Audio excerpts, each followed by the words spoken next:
My name is Joshua Guttilla. I am a current senior at Arizona State University in the Barrett Honors College. Currently, I am doing my thesis in Founders Lab.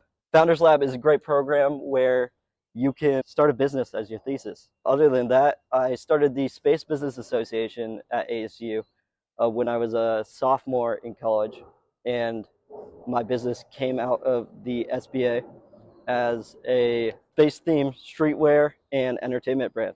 What was the inspiration behind your venture? So the inspiration behind my venture, running the SBA for around a year, I really realized there are a lot of opportunities within the space industry that weren't being captured by students due to a lack of basically understanding and involvement in the space industry. Nova 6 is the name of my business that I founded last year. And currently, we are up and running with our clothing brand where we make space themed streetwear.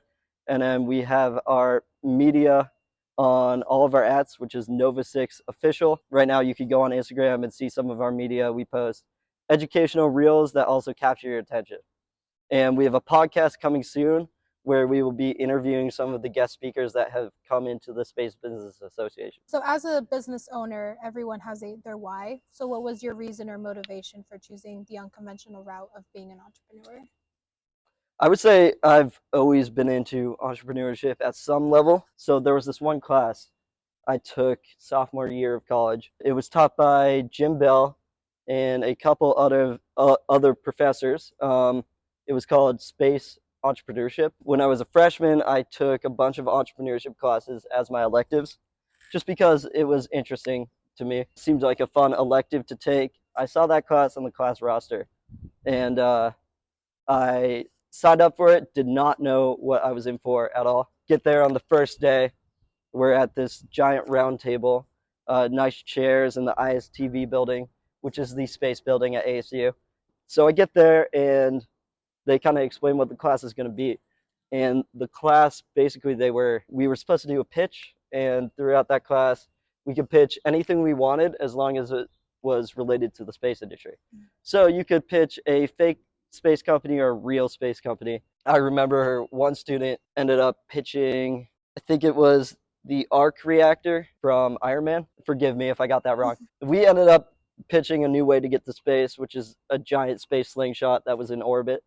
So it would pick you up right as you entered orbit, and then it was perpetually spinning as it orbited Earth, and then at the farthest point away from Earth, it would launch you. It was a pretty fun experience, and throughout the class, you're working on your pitch, and then you're having guest speakers from the commercial space industry come in and talk to you. So that was kind of my inspiration to start the Space Business Association. After I took that class, I was just hungry for more, and there was nothing at ASU that kind of dealt with the business side of the space sector. So I got with my roommate, Tim Whitney. I had this idea just festering in my head for months, and I didn't tell anyone about it. I would just write notes. Then I'd go to my roommate, Tim, I got this idea.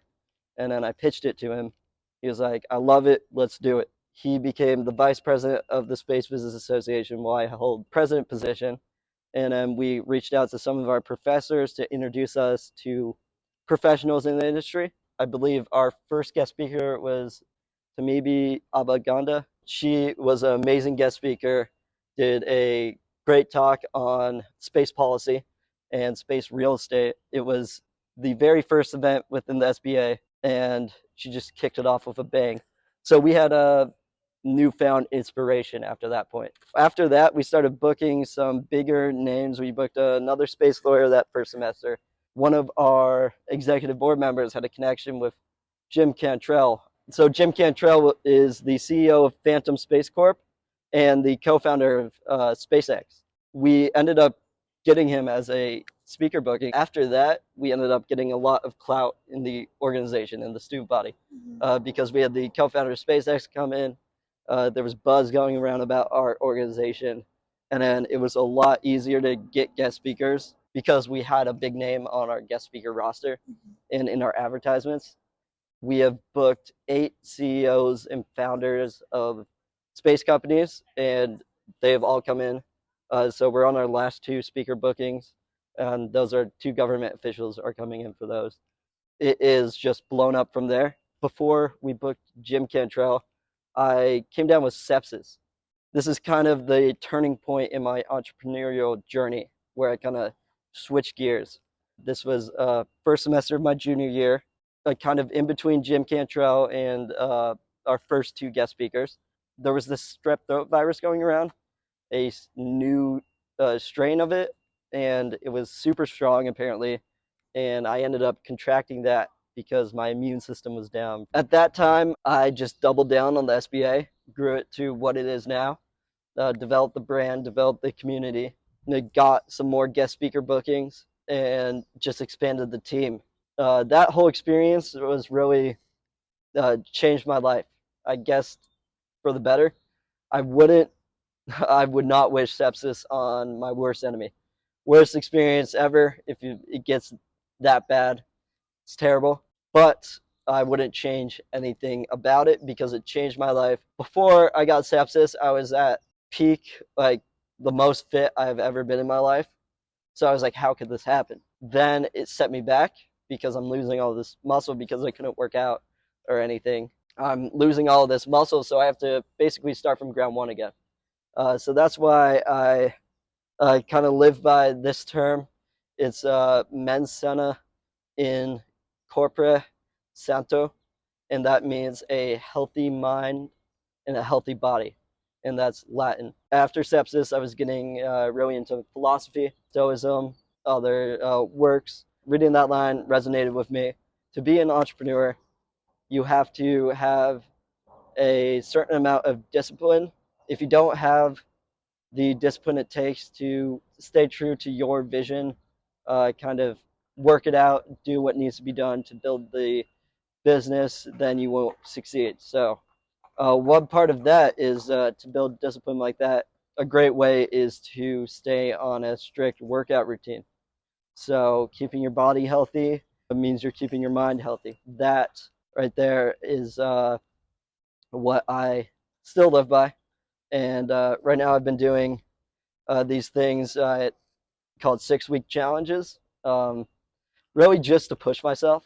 You know, you got to push yourself every day in whatever you're doing.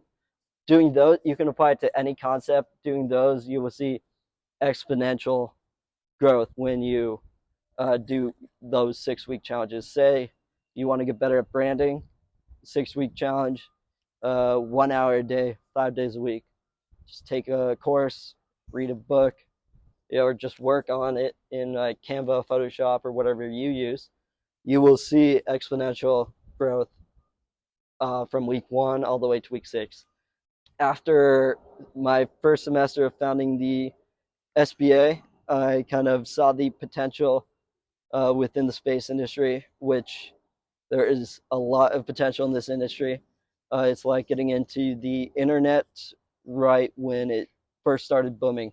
A lot of people don't realize that now, but with Elon Musk drastically decreasing the price of rocket launches, it's really opening the door to all of these space startups to really be successful now and actually complete their mission. And this has never been seen before. You know, there have been space startups in the past. A lot of them have failed, mostly because of the rocket cost, how much it costs per pound per ton to launch something into orbit, the rocket weight cost. So there are all these new players coming into the industry. I realize, well, it's a really tight knit community. Everyone's preaching this inclusivity, but it's not really that inclusive. Everyone's preaching it, but they're not really doing much to make it more inclusive. So I started Nova 6 over the summer going into my senior year. Our mission is to blend contemporary culture with the space industry. So taking modern cultural tropes, mixing it with the space industry, creating something entirely new. So I had this vision of like streetwear and graffiti art, kind of a space branding company that kind of resonated with Gen Z, kind of took what Gen Z likes, which is the street culture, and blending it with space because I realized that a lot of these people, including myself, grew up in maybe their middle school science classes watching these space documentaries. And honestly, those would kind of kill my interest for the space industry. But I've always had some type of interest in the industry. I just those documentaries wouldn't do it for me. I would always fall asleep in my science class. So I realized there needs to be change in the way media is kind of expressed and done on the space industry. We have a podcast launching soon, and we are taking guest speakers from the commercial space industry, and we're going to be talking about interesting topics. Think of a Lex Friedman-esque kind of Joe Rogan type, a blend of that. So intellectual but fun at the same time. We'll be talking about hot topics like satellite surveillance and how the government uses that to track drug cartels, quantum entanglement, teleportation through space. Interesting topics along those lines. So kind of aligns to the mission of Nova 6, making space exciting for a younger generation, for our generation. Along this journey, what advice have you learned yourself, and how would you advise others that are just starting on their entrepreneurial journey? One thing I would say is take advantage of all of the opportunities that are in whatever university you go to. ASU has a lot of great opportunities. There's Founders Lab. There's also a bunch of grant opportunities. There's the Changemaker grant that's done by ASU. There's Venture Devils, also hosted by ASU. And that's a program where you apply to it, get paired with a mentor. They'll kind of mentor you in building your business, and then you have the opportunity to apply and pitch at a pitch competition. And there's like 50 grand they give out per semester. If you can go back and do one thing differently, what would it be? Honestly, I don't think I would do anything different. Every single struggle you go through is a lesson. You can either let those struggles bring you down or and defeat you, or you can learn from it, come back swinging harder, come back killing it, and just say to yourself, that's never going to happen to me again because I'm going to change what I did. I learned from that lesson, and I'm going to do better this time. So even if Nova 6 fails, I'll come back swinging with another company. I'll always come back swinging. The social media handle for the Space Business Association is Space Business _ ASU. For Nova 6 on all platforms, it's Nova 6 Official, and our website is www.nova-6.com.